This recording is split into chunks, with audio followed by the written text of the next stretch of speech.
Olá, mais uma vez nós estamos entrando na tua casa com a tua permissão com o programa Palavra de Fé e realmente é uma alegria. Nós estamos indo para 3 anos já de programa, agora no final do ano. Isso é muito alegre realmente saber que nós podemos entrar na tua casa com a tua permissão e fazer uma reflexão da Palavra de Deus. A Palavra de Deus que pode mudar a tua vida, mudou a minha, pode mudar também a tua vida. Vamos fazer uma reflexão no livro de Hebreus, capítulo 12, versículo 1 e 2. Assim diz a palavra de Deus. Portanto, nós também, que estamos rodeados de uma tão grande nuvem de testemunhas, deixemos todo embaraço e o pecado que tão de perto nos rodeia e corramos com paciência a carreira que nos está proposta, olhando para Jesus, autor e consumador da fé, o qual pelo gozo que lhe estava proposto, suportou a cruz, desprezando a afronta, e assentou-se à destra do trono de Deus. Que palavra linda é essa! Nós não sabemos realmente quem é que escreveu, porque o livro de Hebreus, até hoje, o autor é desconhecido. Há muitas suposições, entre elas Paulo, Apolo, quem sabe Silas, Lucas e assim por diante. Não sabemos quem escreveu o livro de Hebreus. Mas o que nós estamos falando aqui, o que o autor estava falando, é algo muito interessante. É sobre um ambiente, ou seja, um ambiente de um estádio onde corriam os atletas. Ou seja, ele estava falando sobre esporte e cidadania. É como se hoje você pegasse de repente num jornal ou de repente na televisão e colocasse, para ver o que estava pegando, qual é o assunto sobre esporte, sobre cidadania. Então, na verdade, o autor ele pegou esse gancho, muito interessante, que na verdade o homem sempre gostou de esporte, e procurou falar sobre a questão da cidadania, mas não só uma cidadania terrena, mas também uma cidadania celestial. Interessante que eu lembro muito bem, eu era bem mais novo, eu tinha em torno de uns 16 anos, 15 a 16 anos, e eu lembro que eu participei de uma mini maratona em Santa Maria. Na época eu era bem magro, eu era corredor, e eu estava disputando com outras pessoas bem maiores e aparentemente até mais bem preparados. E eu lembro que eu comecei a correr e nessa maratona eu comecei a ultrapassar os outros adversários, os outros concorrentes. E eu lembro que eu tinha uma energia muito maior, eu corria bem e eu comecei a despontar entre os outros. Tanto que eu já estava em primeiro lugar naquela corrida, naquela mini maratona. Daqui um pouco eu vejo outra pessoa correndo ao meu lado e ele me ultrapassa já nas retas finais. Eu lembro assim da torcida realmente prestigiando, dando força para que eu chegasse em primeiro. E eu fiz o meu melhor e eu acabei chegando em segundo lugar. Eu fiquei um pouco desapontado, eu lembro muito bem ainda dessa situação, mas eu sei que eu tinha feito o meu melhor, eu dei o máximo de mim. Por fim, aquela pessoa que chegou no final da corrida, ele acabou sendo desclassificado porque não poderia participar, ele não estava inscrito para participar da corrida. Então eu acabei galgando o primeiro lugar. Para mim foi algo marcante, algo que eu lembro até hoje nessa corrida, porque no final da corrida eu sentia muitas dores, no final da corrida eu estava com muita cãibra, no final da corrida eu já não aguentava mais de dores por todo o corpo, E eu lembro bem que essa questão de ter alcançado o primeiro lugar, de ter feito o meu melhor, e isso trouxe um certo alívio para mim. Eu lembro também, no meu tempo de jovem, nós tínhamos na igreja a escola bíblica dominical, e na escola bíblica dominical todos os domingos de manhã. E eu lembro ainda quando jovem, eu lembro que existiam as corridas de Fórmula 1, eu gostava muito de ver o Ayrton Senna, E eu lembro que em alguns momentos até falhava a escola bíblica dominical para ver a corrida, para ver a Ayrton Senna. E para mim era algo assim muito interessante ver aquelas ultrapassagens, ver assim o Ayrton Senna representar o Brasil e ele fazendo grandes manobras e chegando em primeiro lugar. Lembro assim com muita emoção vendo o Ayrton Senna se consagrando campeão pela primeira vez e depois as outras vezes também. Dava gosto de ver. Ou seja, o Ayrton Senna acabou se tornando um herói para mim, um herói para toda a nação brasileira. Talvez você que seja da meia idade ou um pouco mais velho também vai lembrar muito bem dessa situação. Talvez os mais novos talvez não consigam lembrar muito bem ou já só ouviram falar do Ayrton Senna do Brasil.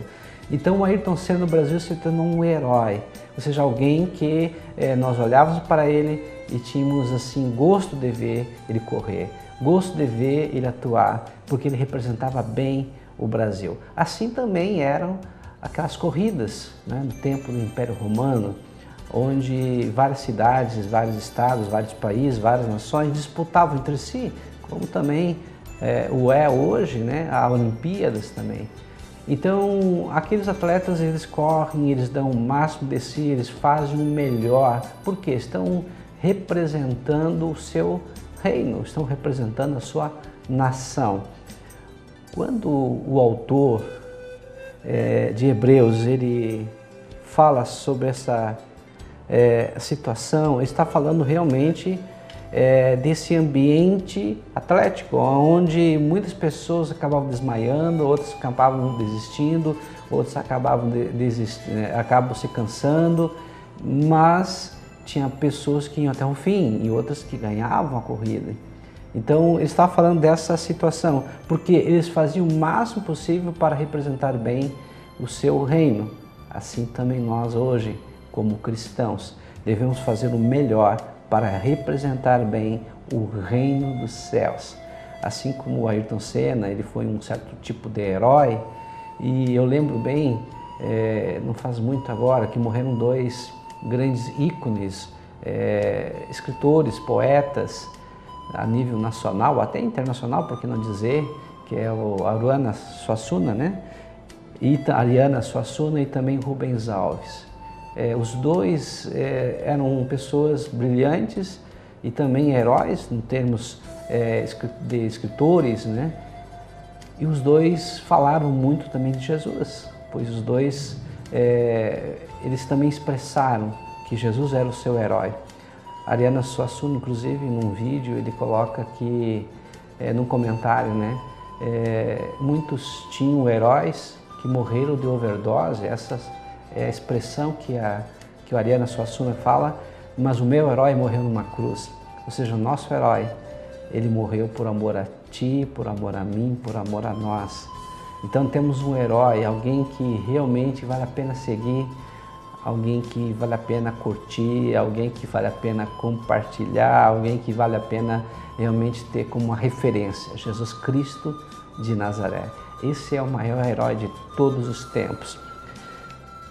Quando o autor de Hebreus, ele fala aqui em Hebreus 12, ele está falando primeiramente que nós temos que ter 3 tipos de olhares. O primeiro olhar é um olhar para trás, ou seja, olhar para aquelas testemunhas. E quando ele fala testemunhas, não são pessoas que estão apontando o dedo, nos observando, ver se nós vamos errar, nos criticando, nos julgando. Não, não. Ele fala das testemunhas do passado, lá de Hebreus capítulo 11, ou seja, os heróis da fé. Pessoas que morreram em prol do reino de Deus. Pessoas que deixaram tudo, abandonaram a família, pessoas que realmente deram a vida por amor ao Evangelho, por amor a Deus, por amor ao reino de Deus. E entre tantas testemunhas, nós temos aí Abel, nós temos Noé, nós temos Abraão, nós temos Davi e assim por diante. Ou seja, pessoas que serviram como heróis para nós hoje, porque eles fizeram tudo por amor ao Senhor, por uma chamada, pela fé. Abraão foi chamado pai da fé, amigo de Deus. O segundo olhar é o olhar para nós hoje, ou seja, nós estamos correndo onde eles correram, ou seja, nós temos a obrigação de fazer o nosso melhor também para Deus e para as pessoas, para o reino de Deus. E o terceiro e último olhar para o herói dos heróis, Jesus Cristo de Nazaré, o qual hoje está sentado à destra, ou seja, à direita do Pai Todo-Poderoso. Então, quando nós olhamos isso, nós começamos a entender um pouquinho mais qual é o contexto do livro de Hebreus, principalmente no capítulo 12, o qual nós estamos fazendo uma reflexão. Então, o ponto de partida não é a salvação pessoal, ou seja, o final da maratona não é a salvação pessoal é o começo da maratona. O final da maratona não é chegar em primeiro lugar, mas sim é chegar até o fim. A Bíblia diz que aqueles que perseverarem até o fim, esse será salvo. A chegada é se salvar e levar outros se salvarem consigo, ou seja, no caminho, ajudar que essas pessoas cresçam, ajudar que essas pessoas elas venham ter uma vida de santidade, se afastar do pecado, ter uma vida de relacionamento pessoal e íntimo com Deus, na verdade. Então é isso que o autor está dizendo. Ele coloca aqui uma palavra no início, diz assim, ó, portanto, muito interessante. Esse portanto, né? Então ela nos remete àqueles heróis, ou seja, as testemunhas que foram antes de nós. Ele remete a uma conclusão sobre tudo que foi apontado lá no capítulo 11.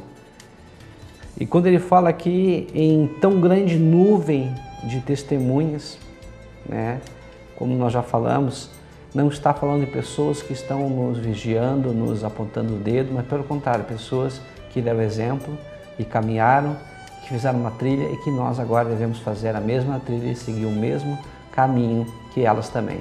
Elas seguiram ao Senhor Jesus, elas seguiram a Deus, elas deram a vida pelo Senhor e assim também nós também devemos dar. Aqui no capítulo 11, no versículo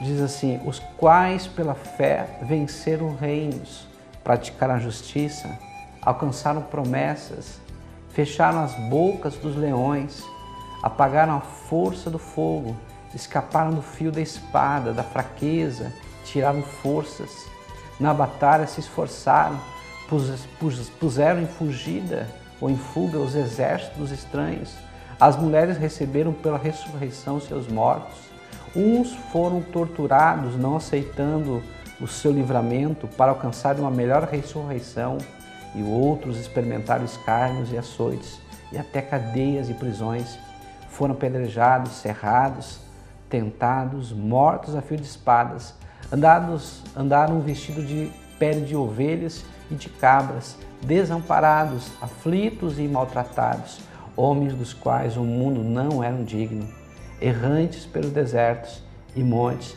e pelas covas e cavernas da terra, e todos estes, tendo sido testemunha pela fé, não alcançaram a promessa, provendo Deus alguma coisa melhor a nosso respeito, para que eles, sem nós, não fossem aperfeiçoados. Que palavra, né? Ou seja, eram testemunhas de Deus.